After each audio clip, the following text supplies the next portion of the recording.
पंजाब में green lockdown शुरू। Green lockdown किन इलाकों में होगा और कौन कौन सी चीजें इससे मुतासिर होंगी, आइए जानते हैं। पंजाब में स्मोक के पेश नजर ग्रीन लॉकडाउन नाफिज कर दिया गया है। पाबंदी का इतलाक 4 नवंबर तक रहेगा। डेविस रोड, कश्मीर रोड और एबिट रोड पर शिमला पहाड़ी से Gulistan cinema, empress road, Shimla पहाड़ी से रेलवे हेडक्वार्टर तक, क्वींस रोड, अल्लामा इकबाल रोड के अतराफ में लॉकडाउन होगा। सूबाई हुकूमत के नोटिफिकेशन के मुताबिक ग्रीन लॉकडाउन वाले इलाकों में मार्केट और शादी हॉल्स रात 10 बजे बंद होंगे, जबकि इलाकों में पानी के छिड़काव के बगैर झाड़ू लगाने पर पाबंदी होगी।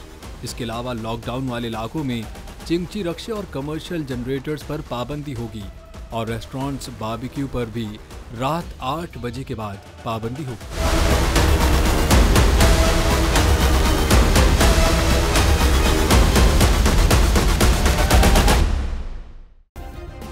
सब्सक्राइब करें और बेल दबाएं ताकि कोई खबर रह न जाए।